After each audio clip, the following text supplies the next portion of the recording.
for taking the time to watch my video today. I hope you enjoyed the sewing projects that I work on. I'll show you how I make a zipper toggle. This is 2 scraps of fabric that I sewed together with a 1/4 inch seam allowance.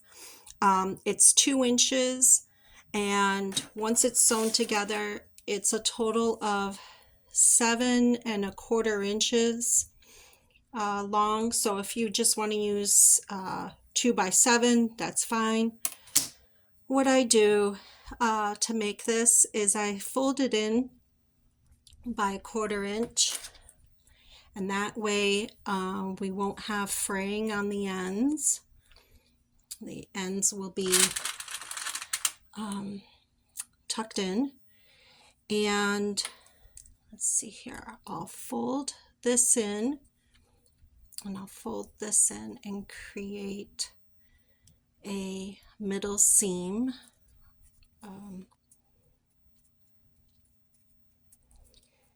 And I think you can already tell what I'm going to be doing. So it's following the same mechanics as when we make the D-ring of folding it in on itself.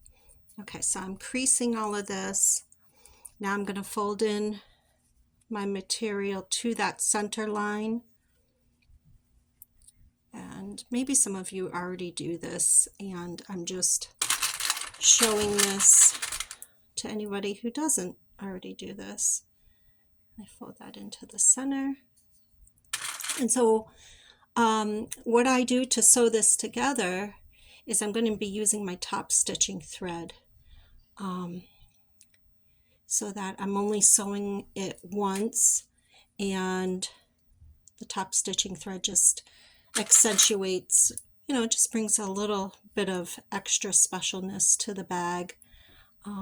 And the reason I stitch it so long is because we want to be able to loop this through our zipper head. I always use I think they're called donut shaped zipper toggles, and so this will work for me. Okay.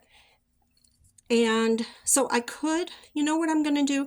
I'm going to sew across these ends first, because always what my trouble has been when I sew up this little bit is I approach the sewing machine with 4 layers of material, and the machine doesn't like that. So you know what I'm going to do? I'm going to sew this, go back and forth twice, and do the same to this end down here. Okay, and once I've got that situated, then I'll fold it in on itself, and then I'll stitch along the side that had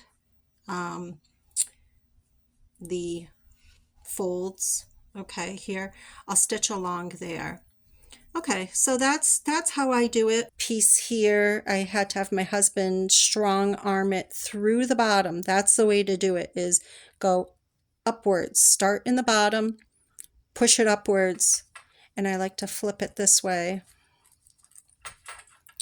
because I'm so particular, if you can't tell, because I'm always saying this is the stitch length, this is this. Okay. And sometimes if I really want to, I will hand stitch that closed. But that's the way that I like to have it, is like that. And then you have a little toggle. Okay. Thank you for having joined me on this sewing project. If you haven't already liked and subscribed, please do so. It would really help me out. Thank you. See you next time.